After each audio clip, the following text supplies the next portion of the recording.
Yo. I was doing a fucking song. Yeah? Yeah. What was the song? It was yo. Yo. That's the song. Oh, okay. Yeah, there's a That's lot of fucking- yo's. Kind of now on the heroic, radio. you know, a little Yeah. Superman kind of flair for you.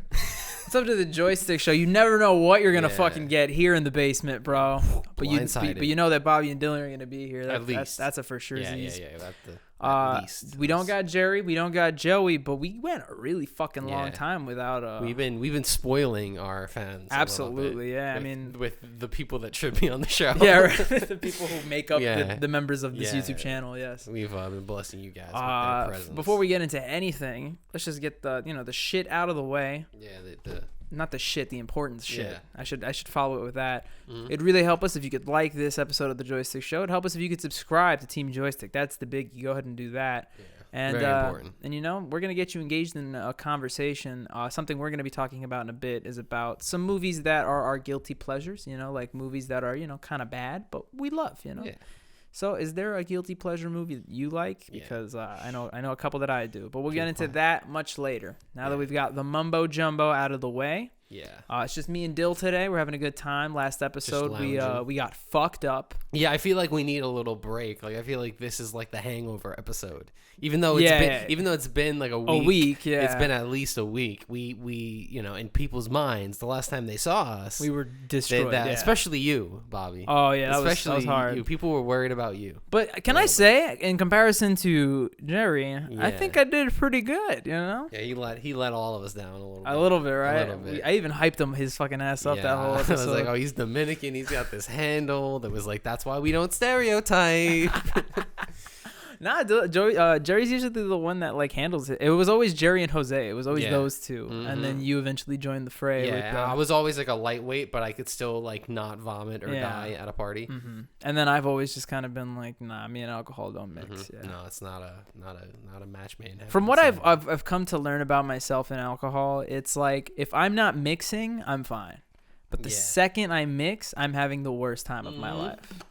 With me, the limit is like more than 2.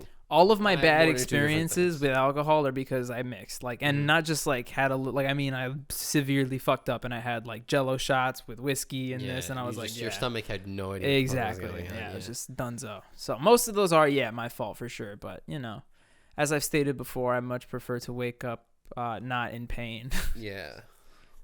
I'll just smoke Yeah. some THC. Yeah, and there's other substances that will actually make you sleep more. Yeah. As opposed to being hungover, Yeah, where you right. sleep less and it fucking sucks. You wake up and Exactly. you're like, maybe you. I prefer Eat a a weed little. hangover any day. What is it like? You just wake up a little thirsty and like you Yeah. fucking a You little. wait. little It takes you an extra 30 minutes to feel awake. yeah, right. Like, You're a oh, little man. stuffy. Oh God. No, that happens to me when I just like sleep in general. Like when I sleep somewhere that's not my room, I wake up stuffy.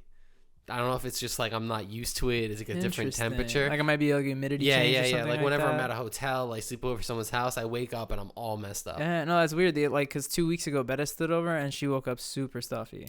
It was like interesting. Yeah. And I think maybe it might have to do with allergy season, maybe also. Yeah, but and I she's don't know. moving next week, so I'm gonna low key ask her and be like, "Yo, on your first night when you in your new house, Yeah. you're gonna wake up stuffy as fuck, bro." And I even noticed it when I moved from my old house to my new apartment.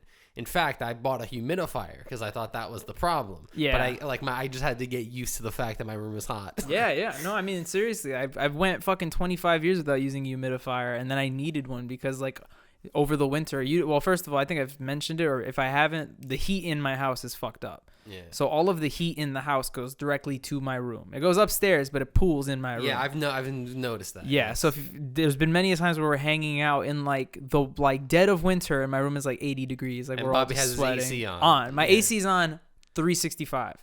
The only time that my AC's not on is like those weird couple weeks like we're in now, where it's like 78 degrees all the time. And it's so it's just like balanced, great, yeah. perfect. But after this is over and the hot weather comes in, AC's right back on. Yeah, I go through ACs like fucking.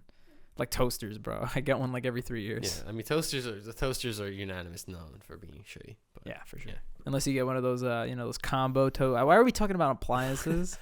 This episode's brought to you by PC Richard and Sons, which by the way sponsored everything at the Met game I went to. They had their hands on every fucking sponsor. Oh, you went to a doubleheader? Yeah, I went to 2 Mets games. Were they against the same team? Yeah, That was a stupid question to ask. Yeah. But essentially, it was the season started a week late because of the lockout. Okay. So they were just like, oh, how do we make up that game? So they just like shove in doubleheaders here and there. Got it. But PC Richard and Sons is like the amount of sponsorships that the Mets have is absolutely insane. Yeah. Like I want to kind of like when I like graduate, I want to work for the Mets. So that I can see like, oh, okay, yeah, the national hot dog brand of the Mets. Yeah, Nathan's, right. And it's like, oh, but the Yankees, it's Sabret. Like, yeah. Like it's like every type of like thing. appliance, food, drink. It's like we're your national unsweetened green tea of the Mets. National Mexican fast casual eatery of the Mets. Yeah, they get so specific. Del Taco. Oh my god, and this is so funny because it's like you really don't notice how like because so much goes into that. Like I believe I used to know someone. I believe she's like one of my aunts essentially. Like I believe she's my mom's cousin. Got it. And she used to work at the Mets. Mm-hmm. At the it's funny when you phrase it that way. She worked. She's like Mr. She works. She goes to an interview. The guy's like, "I see you worked at the Mets." She's a Mr. Mets assistant. She's a secretary. No, but like she worked for like a lot of like the setting up the game and stuff like that, and she knew the people that did a lot of I don't know what the like in between inning activities. Like they do like trivia. Oh yeah, and they do the, like the little hot dog segments, race, if you would. Yeah, and it's like can you guess where the ball is in the cup? They do that. They do everything, and it's like so much goes into that. And when you see it in a doubleheader, it's hysterical because it's less like you just see them like go through. Now it's third inning trivia, and it's like all right, fucking 18 of those. Yeah, not even. There's the amount of kids I had to see lose the fucking home run derby, bro. And I'm like, boo. I'm like, boo. So how long was that whole experience?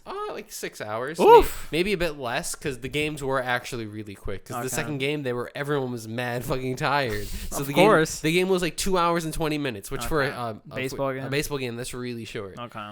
But yeah, had some fucking ice cream in the hat, which is no longer a helmet. It is now a hat. A hat. I don't like that. I don't like that either. And I had a fight with my girlfriend because I said it was a helmet. And on the sign it says ice cream hat, and I'm like, come on. But everything else is bucket. The chips, the gourmet popcorn, put that in a bucket. Yeah. Interesting. I haven't been to Citi Field for a game in a very long time. Yeah. In man. I think I was 19 and 20, so it's been like 5-6 years. Yeah. It's been a bit. They're good. Oh. The Mets are good. You can go watch them, and they don't lose. I went to Citi Field for like a beer thing 2-3 years ago. I know. Yeah. I remember that. I actually specifically remember. But that was the last time I was at Citi Field. Yeah. Bobby not drinking Reserve. Yeah, I tasted like 3 beers and had a pretzel, and that was and by tasted I mean they give you like a shot glass, so that was it for me. I was designated driver. I used that. Way to circle that right back into alcohol. You see how we did that? We did a whole full circle conversation in the first 8 minutes of the show. We're fucking killing it, Dylan. Right, fucking nail on the head. Yeah. Next chapter. I can. Yeah. Not much of a segue because you literally just said next chapter. But I was about to say we fill that shit easily. At least now I know where to fucking put the timestamp. That'll be a lot easier to figure out. Shout out to Joey. He couldn't make it today. He's at a concert with one of his lady friends, his actual lady friend. Ooh. Proud of my boy. I'm very happy that he's happy. Yeah. But he actually ditched her yesterday to come watch Doctor Strange with me. What you should do. Yeah, absolutely. Very important stuff. And I'm setting this up. I don't actually want to talk about Doctor Strange 2. I want to talk about a different Marvel project, but just to give my 2 cents on it. Just a little taste for the people. And spoiler alert, movie super fresh. Go ahead and watch it. There's some fun stuff in it. I'm just going to say, IGN gave the movie like a 7 out of 10, and I've got to agree. This is what I felt about the movie. I know you haven't seen a lot of like the recent Marvel films, but I'm sure you've seen like clips of them or memes or whatever. Okay. But the way that those movies are shot and the way that they feel, especially in the past 3-4 years, it feels like superhero movies have been shot to feel very epic, to feel very realistic in an odd sense, considering they're superhero films. But they film them with the tone that's like, oh, these are real people. It's dramatic. Exactly. You need to feel bad for them. And Doctor Strange 2 was directed by Sam Raimi, who did the original Spider-Man trilogy. Okay. So Doctor Strange 2, honestly, weirdly enough, feels like you're watching one of the old Spider-Man movies. It's over the top. It's super colorful. It has a Danny Elfman score. It feels like a superhero movie, like dun, dun, dun, like all that shit. But weirdly enough, it's super fun and it feels needed since, like I said, there's been this pattern of all these like serious, exactly. And here comes a really fun, just kind of like, oh man, it just feels nostalgic in a weird way, and it just came out, yeah. But especially since it's a sequel too, yeah, it has like a different vibe. Oh, for sure, it's completely different vibe. It's completely. So I think the 7 out of 10 score is fair because, you know, it could have been written a little better. There's some quirkiness with Sam Raimi movies, which is just gonna come out no matter what he's filming. But I wanted to talk about a different Marvel project that I am way more impressed with. And that was Moon Knight. Holy shit, Moon Knight was so good, Dylan. I gotta watch Moon Knight. Yeah. You have to watch Moon Knight. Okay. I promise you. If you like, because you saw Loki. Yeah, I saw Loki. I saw WandaVision. You saw WandaVision. You will like this one. WandaVision was my favorite. You will like this one the most, for sure. Yeah. Okay. So the thing with Moon Knight is everybody is saying the same thing, and I hate to jump on the bandwagon, but I also feel like it's just the best way to describe it. Okay. Moon Knight doesn't feel like anything. It doesn't feel like a Marvel production. Okay. It is a superhero show, right? It has like your typical Marvel shit in it, but the way that it's filmed, the way that it's written, and specifically the way that Oscar Isaac acts his ass off in that show, genuinely feels like you're watching like a new HBO miniseries or a new Showtime My man knows series. how to fucking act. Oh, hell yeah, bro. Like I remember seeing him in shit back in the day. Mm-hmm.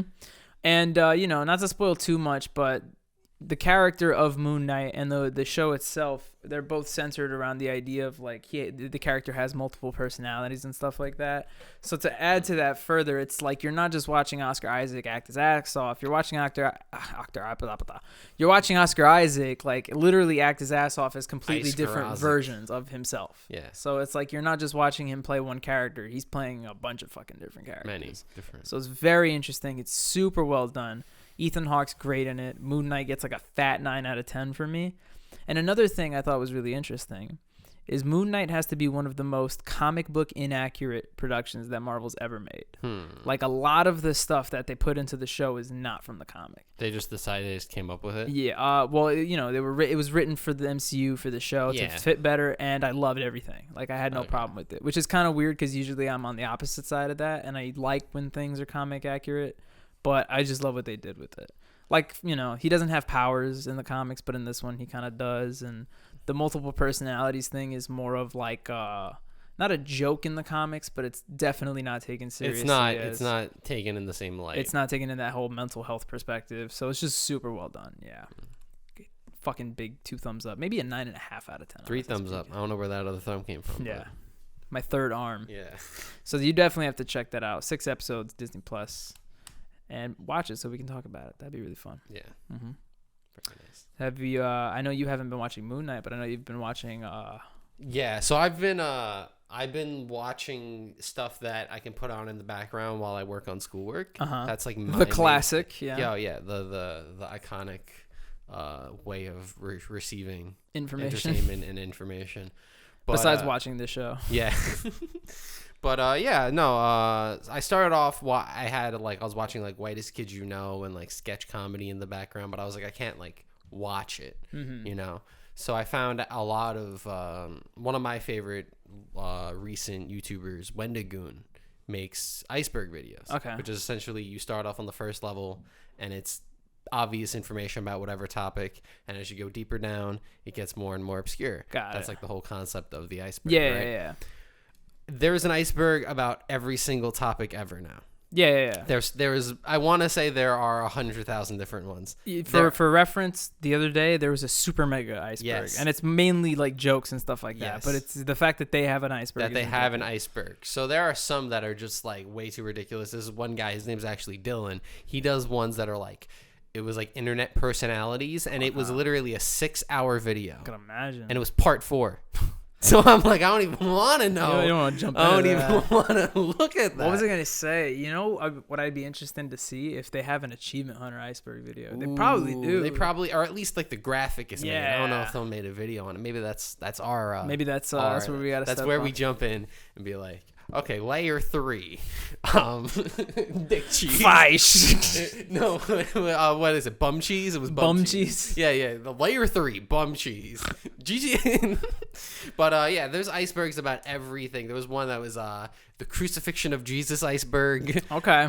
To Catch a Predator iceberg. Wow, that sounds interesting. Which, by the way, Chris Hansen finds his way on like half of these. I don't know how, but there's been quite a few. We're in that one, and I believe in both of the internet personality ones.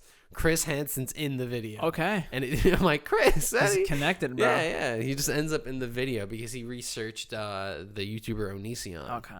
But like, I fell down a fucking rabbit hole. I watched an iceberg video recently, kind of in I would say in like because of your inspiration, but I think it was because you came down here and you were watching iceberg videos on this TV. So when I was setting up for, I think it was last week's podcast, I got recommendations for iceberg videos, and I saw one that was basically one about the many like dark controversies surrounding Nickelodeon. Yeah. So There's a Nickelodeon one. Iceberg. There's like a Cartoon Network. There was like Lost one where I remember I made you watch the Lost Media Iceberg way back, Yeah. and you were just like, I don't like this. it was like apparently there was the Ren and Stimpy creator would like regularly draw child pornography. Oh, okay. And he was like there's even a clip of him on the Howard Stern show where like I think somebody asks him about it, and he's like, "Yeah, I'll do it again." And he and even Howard Stern is like, "Yeah." Like, he's just like, it's the weirdest shit. It's like, what the fuck? Wait, what? But he's like super unapologetic about it. He's just like, "Yeah, I drew it. It's cool." Like it's like, what the fuck? Yeah, I think things like that are really that, and documentary content on YouTube is shit where sometimes I'm like, oh shit, this is like real. Yeah. Yeah, like I also had the big revelation of thinking of, is this content good? Because it's like, in theory, I should be listening to things that should help me in my schoolwork. True. In theory, right? Because it's like it's what I'm working towards. But then I opened up one of my final assignments for my business class. Yeah. And had to do about all the shit I was watching. No fucking way. So in one of my communications class, it's like a business communications type class, organizations, blah blah blah. And every month or so, there's like a case study that's due. Okay. So 2 of the case studies are about, I had a choice. I could either choose I believe it was something regarding like Boeing and like their controversy about like the plane. I've watched airplane videos about Boeing planes crashing. You're a fan of your airline videos. Yeah, but I mean, all those are from like the 90s. Yeah. And then there was another one where it was from the textbook too. So it's like a kind of old textbook, and it was a case study regarding Disney building Disney's America in Virginia, which there's an hour-long Defunctland video about, which I know all about. Yeah. Do you know about that park, by the way? No, I don't. It's the first time I've ever heard about it. Yeah, so basically, like 90s Disney, they're expanding everywhere. They're trying to make Euro Disney. They're making Disney, was it Japan? Yeah. They're trying to go everywhere. Disney Hong Kong, they tried making, and it fucking it was horrible. That's actually mad racist, too. I don't know if you've ever seen that. No, But, like, there's like, the way they talked about Chinese people, to Chinese people, was like, yeah, no reason why this failed. It's like really low-key racist. But essentially they wanted to open up a park near Washington D.C. In Virginia called Disney's America. Wow. And the whole idea was that each part of the park would be a different part of American history. Okay. So you'd have one that's like the Revolution, you'd have one that's like the Civil War, you'll have one that's like another part. Yeah. All those wars. Yeah, I mean, that's essentially what you have. Yeah. You have like war, but there was supposed to be like a roaring. Every part of the park is going to be based around bloodshed. Yeah. Dead people and Molotov. Mom, I've got to use the bathrooms. They're in that corner. The War of 1812 over there. Yeah. If you look closely, there's like a little monogram of the White House burning down. But no, like I was reading about this, and I remember watching the video, and I'm like, this is very, very like strange in a way. Like, I was thinking, like, people even brought it out. They're like, all of the stuff you even said, like, you're promoting war, but there's also other things I can think about this Civil War being about, you know? Explain. slavery. Oh, so people were like, yeah, it's like. But what were they doing? Well, it was just like people were like showing like the song of the South was coming back into, and so what the fuck? This is all just money for Disney. Just like this is the Civil War section. We're just gonna play this fucking song. We're gonna play "Song of the South" on repeat on the screen. Like essentially, it was like people were just like, I don't know, like you're focusing on things that aren't really good. The theme around, yeah. And I don't fucking know. But then it didn't work out, and very happy it didn't because it was a bad idea. I mean, like, regardless of that, it's just a shitty fucking idea. Like, what the hell? Like, like kids go to the Disney parks and they get the little autograph books and take pictures with like Buzz Lightyear and Winnie the Pooh. What the fuck are they gonna like? Yeah. Harriet Tubman. Look, I remember like hearing that there was supposed to be like a Roaring '20s section where everyone's like in the whatever, I forget what they're called. Mom, I want to take my picture with FDR. Yeah, and it's like but then people forget that after the Roaring '20s was the Great Depression, where like with the Dust Bowl and people fucking dying, like. Why would you make a park out of that? That's I don't know. So it's essentially in my business class I have to tell Michael Eisner that this is a bad idea. Yeah. And I'm like, I got you, bro. I know 8 reasons why this is a shitty fucking idea. Oh wait, he was in charge back then. Yeah. Okay, no, I was about to say, what the fuck is Michael Eisner even? Yeah, up to I remember. nowadays? I remember even reading that, and I was like, he's not in charge now. And I'm like, oh, but I'm supposed to be like back then. Yeah. Thinking of. And I'm just happy that I'm able to contribute to my classes by watching a bunch of dumb Iceberg fucking videos. YouTube. That one I watched about internet personalities and movies that are horrible, I feel aren't going to help me. But maybe. No, I was going to say I've also been watching some really, I was going to ask you, Bobby, what have you been watching? Even though I definitely know what you've been watching in a very bad way. I'm addicted, Dylan. I've got a problem. Oh, no. I have a serious issue. So first off...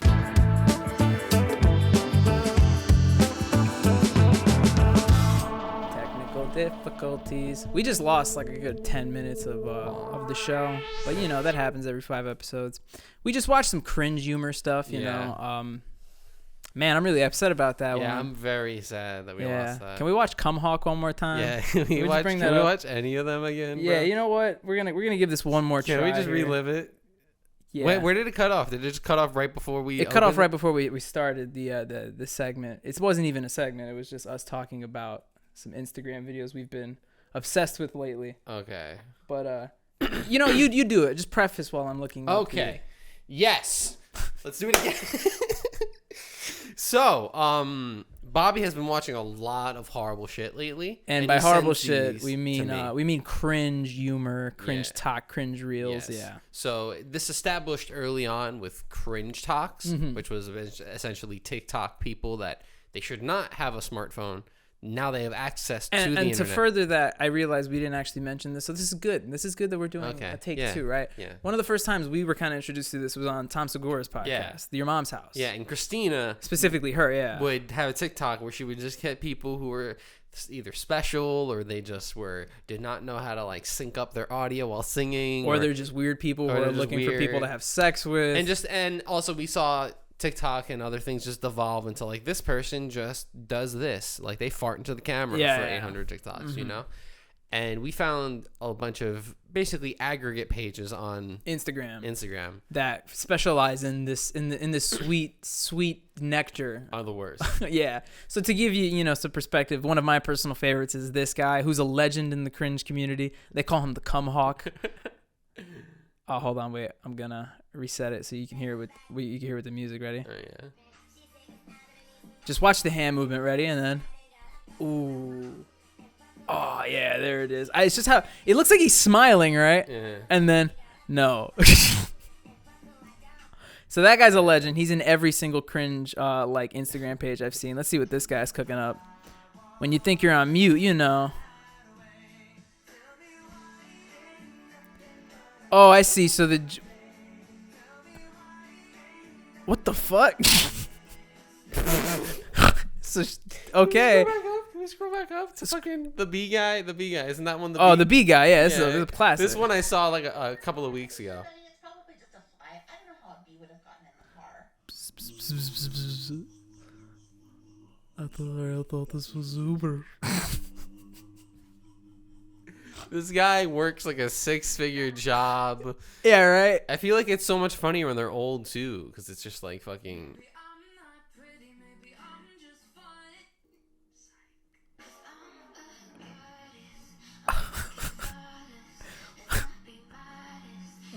What does her tattoo say? What is this? Please, I didn't like that one at all. You didn't like that one, Dill? No. What is this? If I take your virginity, I'm never leaving. Like, why would I ever leave a girl that trusted me with her body? She won't be leaving either. She's stuck in his basement. These are like, I've come to realize these are like my favorite and least favorite at the same times. It's like the cringe like reels and the cringe talks of guys who swear they're like the best guys out there. Oh my god! Like, oh, you can't do better. I'm the best. Like, not even that. Like they're overly Yeah, like, or they're overly like conscious and shit like that. Yeah.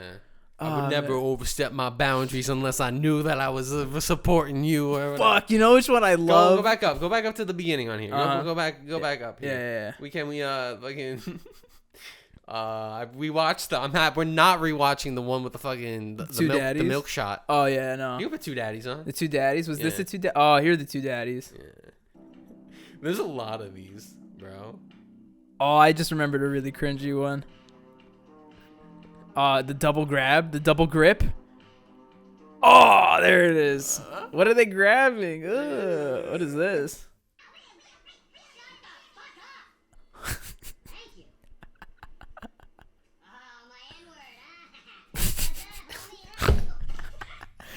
That's a wig, right? Why did she? Yeah, I hope she looks like a fucking this one. This one's pretty cringy. I've seen this one. My boyfriend. Am I allowed to cheat on you with my toxic ex-roommate? She looks so hot today. We had class together. My boyfriend, go right ahead. Awesome. Now I can fantasize all I want about cuddling with her and not feel bad. Thank you. My boyfriend, fantasize away. This is what it's like being demisexual, but very aesthetically attracted to women. What is that? My boyfriend so much. He's the literal best. Demi? She said Demi? So like yeah. So that's but it's like bi, but it's also not. Like it's like kind of like how like Jesus is like a demigod because he's not like a god, but he's like he is. That's not enough for me, Dill. I'm gonna need more. It's like the Holy Spirit. What's can we get on that real quick? Can we get on the definition of demisexual? Yeah. Let's see. Is that a demisexual people only feel sexually attracted to someone when they have an emotional bond? Oh, this is with the bullshit. person. This is actually bullshit. Yeah, this is bullshit. But isn't this pansexual? But it's but it's like more like it's just emotion. Got it. It's like, oh, I can't, like, if I don't love, I can't be sexually attracted to them if I'm not in love with them. Got it. Oh, got it. So they have to be in love with them to be sexually attracted to them? Yeah. And, but it's also supposed to be like halvesies, which is why I'm not really a fan of it, because you can't really be halvesies on anything. Okay. It's a spectrum, but, like, you can't be like, oh, I'm between, like, this. Like, no, like... Okay. I'm taking. Let's go back to the cringe humor before we get any too hot button issues. Someone like, hey, I can't. I have to be emotionally invested in someone before I'm in a relationship with them. It's like, yeah, it's kind of like the point. Yeah. And no, man, I was gonna say I remembered one, but the thing is and as soon as I show it to you, you're gonna love it. You're gonna be like, are you sure? Yes. Can you go up? Yeah. I think I saw that guy here. Who? Down.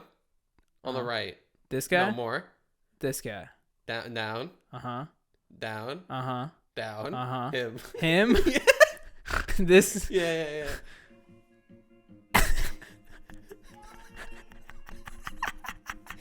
This is really nervous. What are you doing? We're gonna watch What a good boyfriend! Yeah, you see, this is the one I'm talking about. Like, I'm not gonna fuck. Yeah, we're gonna watch Encanto. Oh, you don't want to have sex? It's fine. Let's just order takeout and watch Encanto. Also, like, why couldn't they just do that after the pizza? Like, what? Oh man. Also, why Encanto? Right? Why? No, the one that I was thinking of, I'm pretty sure is on this page. The first one I found, because I think when I found these out, this is the one I first chose to like show you guys about them. Freaking Yeah, this is I remember this. Yeah, when I found out about this page, I feel like we have to scroll down, right? I have to scroll down to like find some of the classics. Oh yeah. That's what I want to see. I don't want to see. I feel like as time goes on, it gets worse. You know? Yeah. But there's one specific one that I really, really love, and oh my god. But man, these are starting to look a little unfamiliar. I gotta be honest. Oh no, we're getting back to it. We're getting back. Sadly, a familiar face. We're back. Yep, what Dylan said. And I remember there was one guy that was actually really funny. He was like a fat black guy. I remember he's like, I'm the champ. That guy. Yeah, that guy's actually fucking funny. Nah, you know which one? Oh, this one's great. The death stare.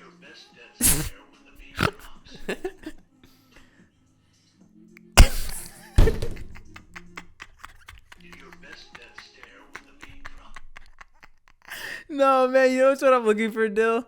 I'm looking for fucking the kid in like Target who's like, hey, can you record this video? Yeah, the thing is that the thumbnail doesn't, it really doesn't stand out. Yeah, this is it. Video This is is fucking cry, dude. Wait for it. They put their hands down.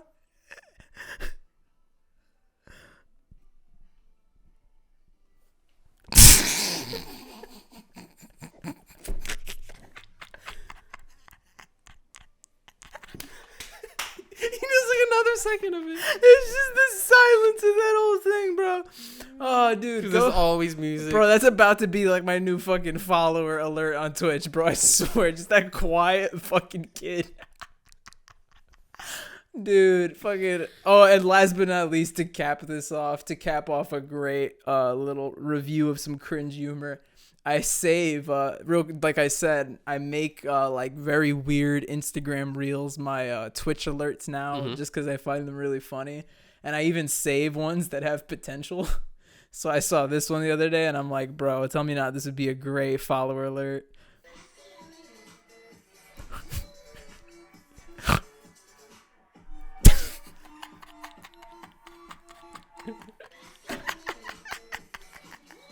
It's great.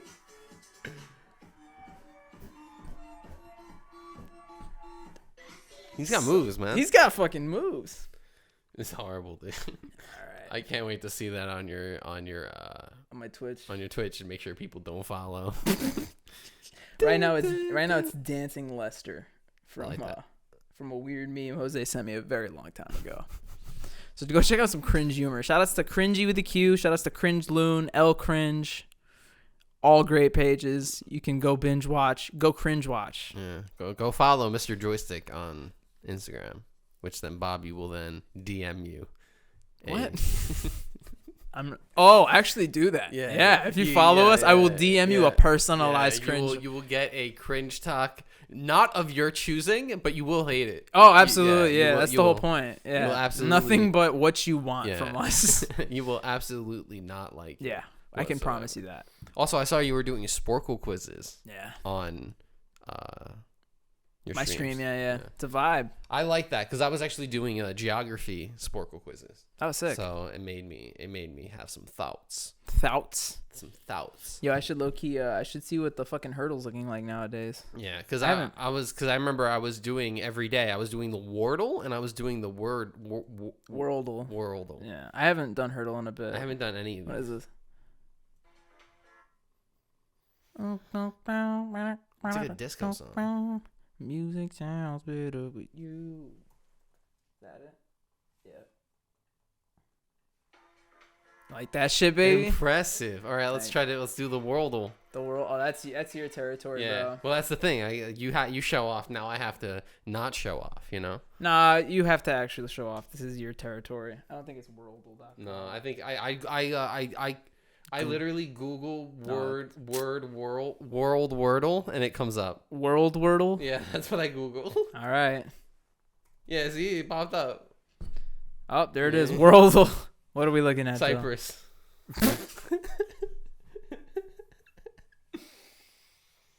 Man, we're some smart kids. Put on the baseball one.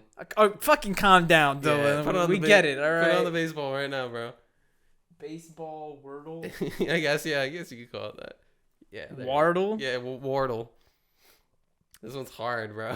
Yeah. I have nothing to offer here. All right, Bob. Who should we guess? You can guess any name. You can guess any baseball player. I'll leave it up to you, bro. Fucking LeBron James. Spanky McBats. Spanky Mc. Isn't that from Jimmy Neutron? I think so.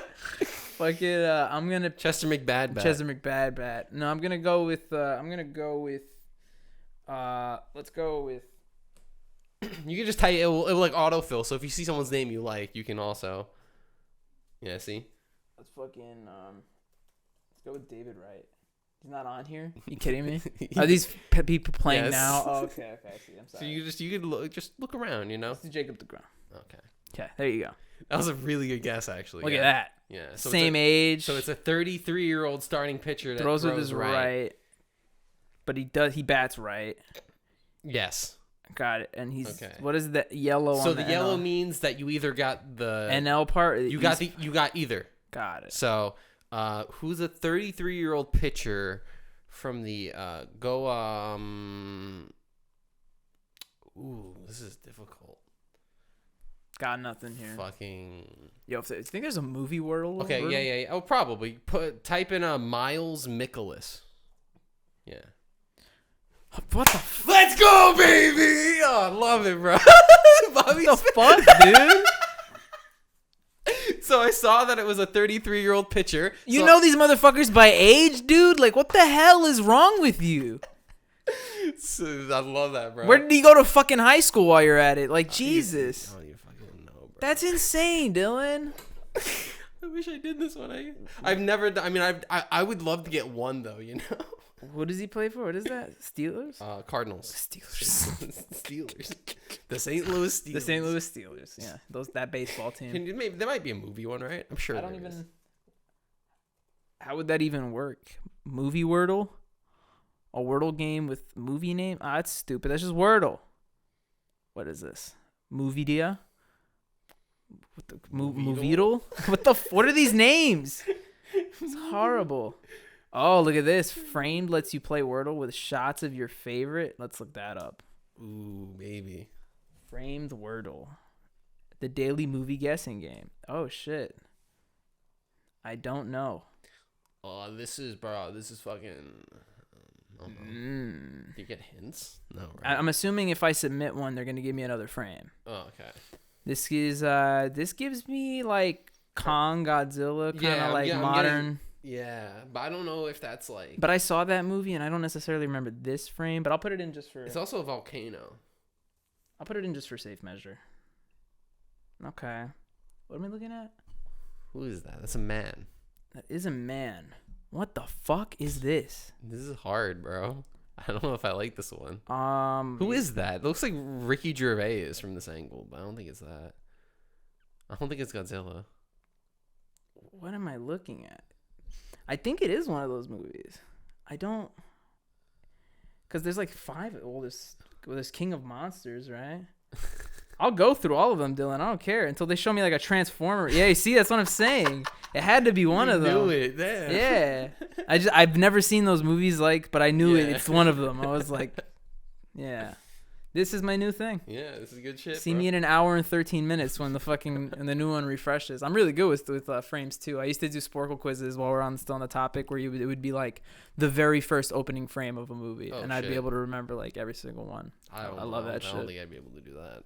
Speaking of movies, you wanna jump into my last topic of the show? Sure.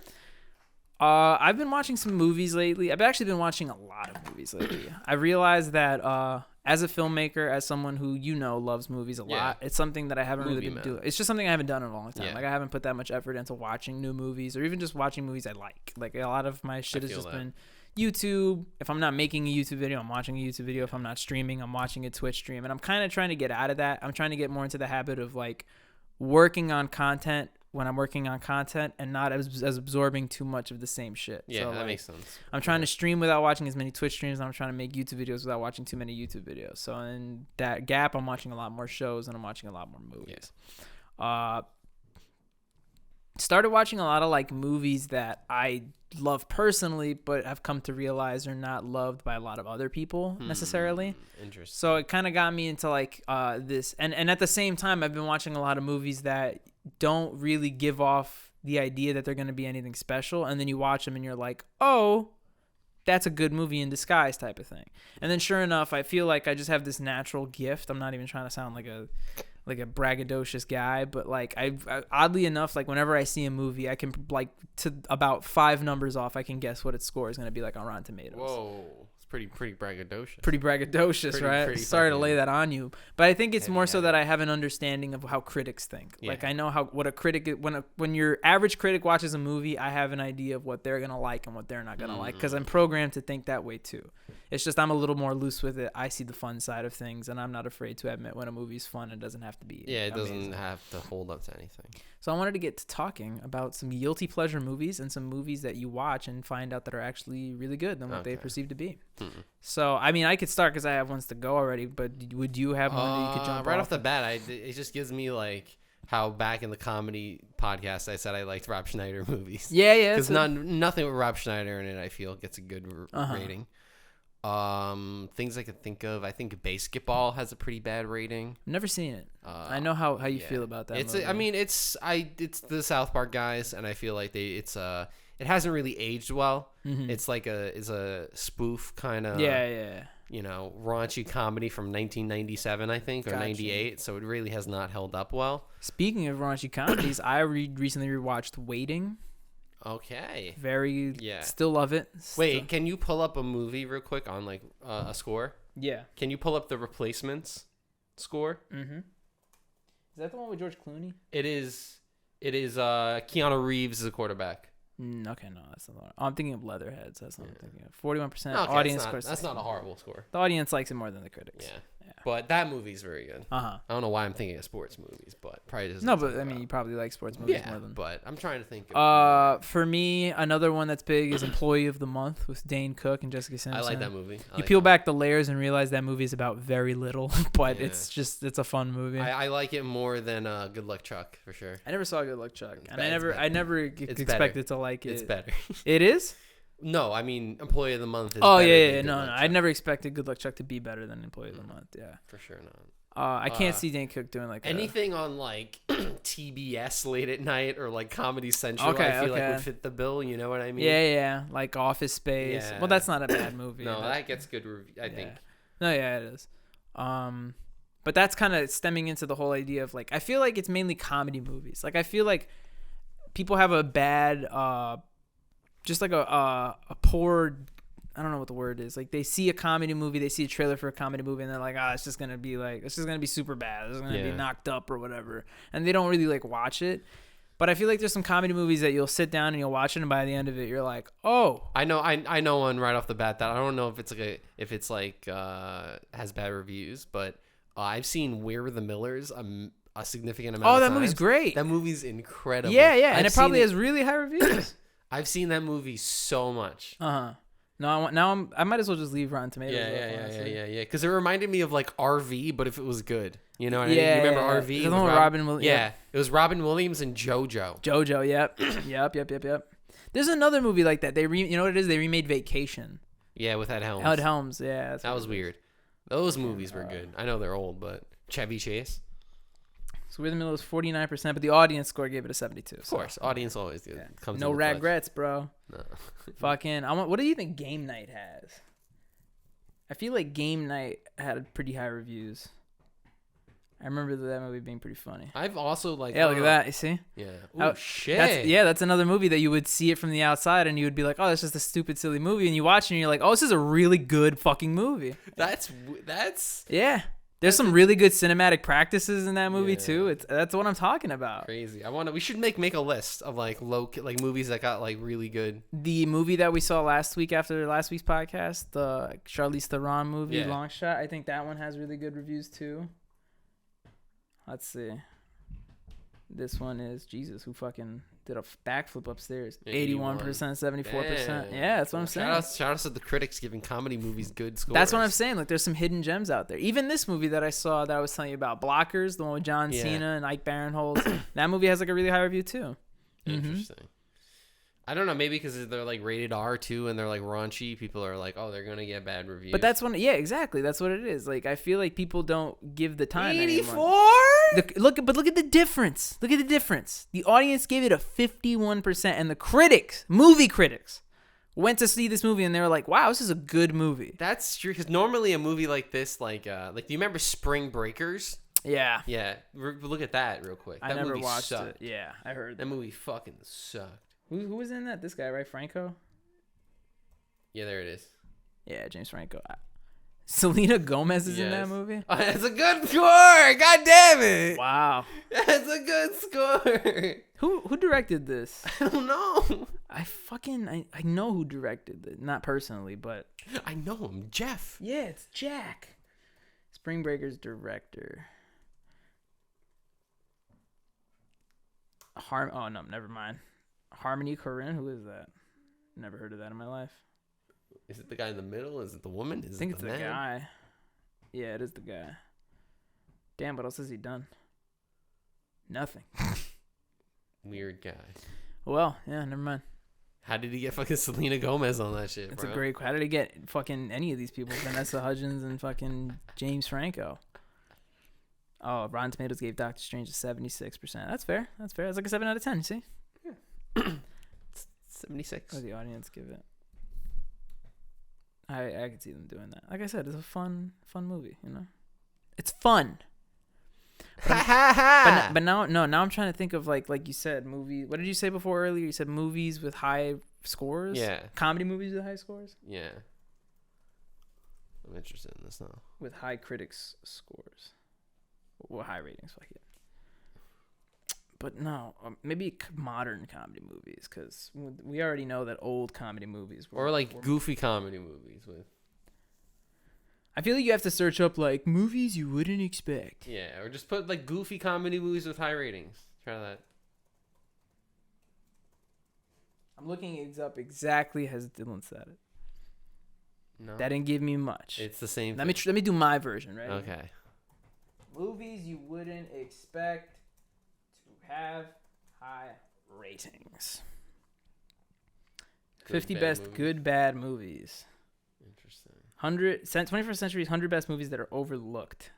All right, see, this is what I want, but I don't want 100. I don't know if it's. I don't want 100. We're gonna go all the way down to like 20. Oh, you gotta click to. You know it. I'm not here for the whole fucking 100. We're going even more. These aren't funny though, right? But there'll be some in there. Okay. I'm hopeful. All right, here we go. The Guilty. Oh, this is the fucking Jake Gyllenhaal one. No, I don't care about that. System Crasher, 0 Days, Blue. I don't know any of these movies. Salesman. Well, they are overlooked. That's the whole point. So far, I've only known 2. I know Shoplifters, and I know The Farewell. That's an Awkwafina film. Yeah.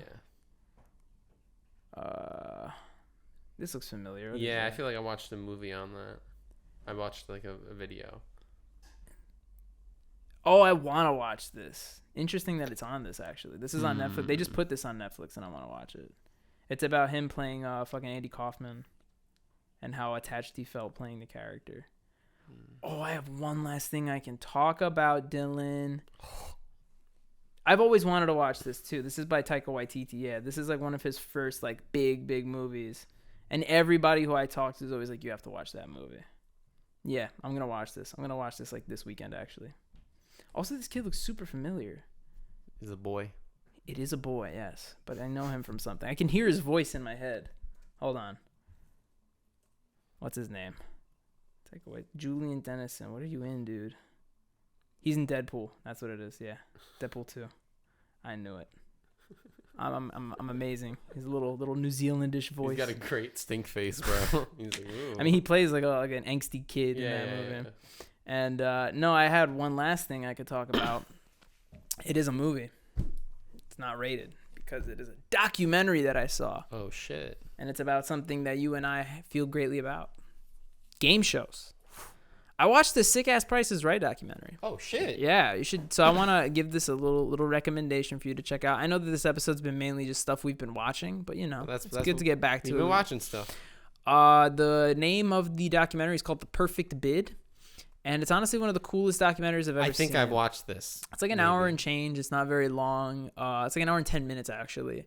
And it's the story of this guy whose name is Ted Slauson, who basically went to see 37 tapings of The Price is Right. Yeah. He's been a huge fan of the show since he was a little kid. And is this the guy who had the repeat thing and he like saw it already or no? Repeat thing? Where like he watched The Price from The Price is Right from like a previous thing and it was the same thing. Well, he made like a database. Oh, okay. So this guy, he watched every episode of The Price is Right, and he would track every single item, and not only every single item, he would track the prices, the models, and the options for every single model. Oh shit. Because he was even saying, he was like, you would watch it, and it was funny because the documentary features the guy who broke the system, but it also features Bob Barker, and I forgot his name, but the main producer of the first 35 seasons of The Price is Right. Shit. So it's cool because you get to hear Ted talk about how he would notice like, oh, I used to keep all the prices of the cars, and then I noticed that when I went to the show and I thought I had the exact price for one of the cars, it was a completely different price.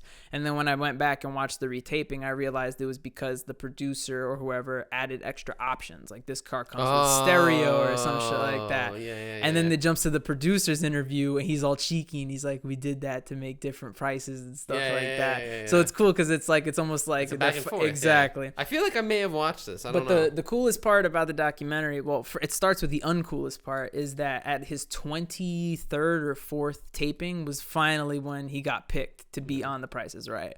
But when he went on, he basically like lost all the things that were luck based. So whenever he had the chance to flex his knowledge of the prices, he did. But everything, like all the games he got, he lost in the wheel spin. He got like a really low number, so he just wasn't able to continue. But you remember when Drew Carey took over the show, and there was that guy who did the perfect bid on the showcase? That's what I was referencing. Yeah, he knew. When that guy won the show, he went on an interview and he was talking about how like he would play games with his wife and he would memorize the prices. His name is like Terry Nice, I think his name, Terry Nice or something like that. And he attributed to like him and his wife watched every episode of The Price is Right. They would go shopping and play games in the supermarket and stuff like that. What the documentary reveals is that not only was Ted at that taping, Ted sat next to Terry and his wife. So Terry was giving Ted was giving Terry all of the answers to all of the questions and stuff like that. So in the documentary, you find out that Ted was the one who was giving him the answers to the showcase. And Ted even said that after the showcase was over, he leaned to his wife. Not his wife, the Terry's wife. Yeah. And he told him something like the price was going to be $17,275. And she told her that, but then when he went to tell him, he got nervous and he was like, I didn't want to tell him the actual price, so I was going to tell him just say $17,000 and then you'll have like $275 room to play with. But when you look at the clip, you see Terry, like, obviously, first of all, Terry's looking directly at them for the price and he's like 172, so it's not even low. It's not like he like thought it up on the fly. But how Ted explains it is he was like, I was yelling 17,000, but at that point he was looking at his wife and I had already told her the exact number. So she was the one that basically told him the number, and as soon as it happened, apparently they had to take like it's a live show. They had to take like a 5 to 10 minute commercial break to figure out what the fuck they were gonna do. It was like a whole thing. So it's interesting. And he says like he doesn't and not only that, he's helped multiple people win huge prizes on The Price is Right. It's like 3 different instances where he's helped people win like multiple cars and stuff like that just by yelling out the prices at them. Like he'll meet them online before the show and he's like, yeah, if you get on, just look for me. I know all the prizes. Wow. Yeah. Crazy. And he never takes he never takes credit for it. He's just like, I just love the game and I love watching people win. That's really he it. He loves fucking cheating. That's what he likes. Right? No, he's like a math genius. He's like a math teacher. Yeah. He's like really great with that shit. Not only that, back in like the 80s, or like the 90s, he programmed his own like Price is Right DOS game that he could like make his own version of the games and play them with the database of the prices. Like this guy's a diehard. It's so sick. Now it low-key makes me want to see like a Jeopardy documentary. I would love to see that. Or like you get Ken on, you get what's his name. I would love to see like a 30 for 30 about like the top 3 Jeopardy champs, just like fucking James Holzhauer, Ken Jennings, and Brad Ruttenritten, whatever his name is. They're on. That'd be so sick. What's his name? The guy from New York with the crazy hair. He won like a month in a row. Oh yeah, Austin. Whatever. I forgot his name. There's a new girl now who's on like a fucking 15-day. People are there's controversy. People are saying that it's rigged or whatever. Her name is Mattea Roach, and she's from Quebec, I think. She's from Canada. Okay. And I think 2 episodes ago, the final Jeopardy was like a really easy question about Canada's national anthem or something like that. And people are criticizing this is the part I didn't like. People were criticizing Ken Jennings of like colluding with her. Because, like, whenever a clue or anything comes up about Canada, he'll be like, oh, yes, Canada, beautiful Canada, or whatever. Da, da, da. But then it turned into this thing where people are criticizing Ken Jennings for being too, being too talkative or something like that. I mean, yeah. But it's like, bro, like, it's a different vibe. Like, yeah. And I like it. Like, it can't always be Trebek where he's like, okay, fine. And he just moves on to the next Trebek had his own way. Exactly. You can't go out there being And I don't really get the hate because Ken is like a genuinely nice guy. Like, he doesn't get like, people used to like to talk about the Trebek thing where he would get on their case and be like, oh, you didn't know that type of thing. But Jennings will like, not only he'll be like, oh no, actually it was this, and he'll like educate you just a tiny bit. He'll be like, but that's actually not a bad answer because this is like that. Da, da, da, da. So it's like, oh, okay, cool. Thanks you for the reassurance, Ken. Yeah, you know what I mean? I'm gonna fucking lose anyway, but at least you're gonna help me. I like him better than Mayim Bielek. I don't know how to pronounce her name. The girl from her Big name? Bang Yeah, Theory. I don't know. But I like him a little better. She's not cool. Bad vibes. I want LeVar Burton though. That's who I really want to host Jeopardy. That'd be good. Jeopardy with me, LeVar Burton. We're just like, that's my LeVar Burton. I don't know. Get fucking Pat Sajak. Have him do both in the same place. No, I hate Pat Sajak. Vanna. She just turns the car. Have you ever heard Nick Swartz's Vanna White joke? It's my favorite fucking joke. I love that fucking joke. Where he's like, bro, Vanna White has the easiest job in the entire country. Like, when Vanna White went to go to her interview, they were like, okay, do you know the alphabet? Yes? Oh, great. Fantastic. All right. Would you be able to tell if something were glowing? Yeah. We found out. I think this is going to work. Yeah, this is great. This is perfect. It's so fucking hilarious, bro. I mean, she really, like, I hope she didn't get a raise when they switched it over from turning the thing to just lighting it up. Yeah. Because back in the day, you had to actually turn the... And before we end the fucking show and stop getting on this ins and outs of game show... Fuck Vanna White. That's what we're trying to say. Yeah. She was hot. She was a Playboy model. I mean, yeah, of course. My question is, does she actually have anything to do with the panels anymore? Like, when she touches those screens, is it her that's changing? No, right? No. It's a computer. It's got to be. It's a computer, yeah. And I hate to say that she's just there to be there, but no, it's more so that she's a staple of the show at this point. It was like, because she used to spin it, and they were like, what are you going to do? You're going to take off Vanna? There's people that watch it just for Vanna. Yeah, even then, I think... I'm pretty sure my dad watched Wheel of Fortune just because Vanna was on it. Even then, I'm pretty sure that there was a time where they had buttons, so she was actually pressing... Well, because what happened at first was that it was like where it was actually a turning... No, I know that, but I'm talking about when the screens came in. There was a point where like she was actually pressing a button. I think the entire thing was a button. Yeah, like the whole you press screen it and it exactly. That's what I'm talking about. But nowadays, like, I'm not trying to shit on Vanna, but you watch fucking Wheel of Fortune and she's like, you know what I mean? I would just get magician with it. I'd be like, pew pew. Yeah, I just pointed at the screen, bro. I did a gun, just pew. Bro, now if they get rid of Vanna, I think I know who he has to send their fucking. You gotta get my boy Dylan in on it. No, get the American Sniper guys. Alrighty. That's it, right? Yeah, that's it. It's time for jam and yam, and then we can scram. Yeah. You like that? No. Okay. I don't. Not at all. You want me to go first? I have nope, I'm going first. Okay. Fuck you. Jam of the week this week is gonna go to a song called Ugly, but it's the remix. So it's Ugly remix by Khary. And just to add some extra credit, I know that there are some other artists credited onto the song, so I don't want to just credit. He's the main artist. He's the guy who... There's other people.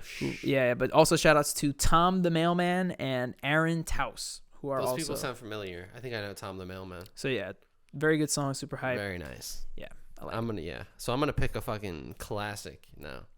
I'm picking Teeth Like God's Shoeshine by Modest Mouse. Ooh. Absolute banger of a song. I consider this song to be one of the best of all time. Okay. It's that good. Some people might disagree with me with that if they listen to it because it's like an old Modest Mouse song. Okay. It's like first 2 albums, but yeah, guitar work's incredible, song's incredible. Not to go on a full on tangent with this, but like top 10, where do you put Modest Mouse in your favorite bands of all time? I don't know. I would assume they're in your top 10. They'd be like 10 though, I feel. Okay. Yeah, they'd be further down there because I do like them, but they have some filler. So what's in the 1 to 3 range for you for bands? Just out of curiosity. Interesting. I mean, I don't want to dwell on this because this is a whole other episode when Joey gets over. You know what I mean? Oh, this is hard. Yeah. So I would say like I would go with some of the classics first. I'd be like Arctic Monkeys. Okay. They're definitely Census Fail was a big band of mine back in the day. Story So Far. Strokes, Modest Mouse would probably be the lower part of 10. Throw Brockhampton in there for shits and giggles. Yeah. No, I feel you. I was just curious. I didn't know who I got other people on there. I could probably Brain Blast some more. Brain Blast. Anyway, yeah. Thanks for joining us for a fun episode of the Joystick Show, episode 89. No drinking today. Our stomachs are very happy. Pretty chill episode. Mine needs to be fed though. That bowl of cereal before this podcast did not settle me. That doesn't really feel like it doesn't. Yeah, food. The older I get, bowl of cereal is really nothing anymore. I haven't really been cerealing it up, but can't do it. Can't do it anymore. Doesn't fill me up. It'd be really helpful if you guys could like this episode of the Joystick Show. Yeah. If you guys could subscribe to Team Joystick. Press the button. That's what the fucking show's named after. Please press it. And what's your favorite guilty pleasure movie? For me, I'm gonna have to go with Employee of the Month. You know, it's not a great movie, but I love it. I'll watch it a bunch. I think I've seen it like 9 times, and I'm probably gonna watch it a 10th time. So do it. Yeah. Nice. Thanks for joining us. You guys are super lovely. You guys are beautiful. You guys are great. You guys are so great. hot. Honestly, are you guys ready for 2 daddies? Like, can we double? Can we fucking?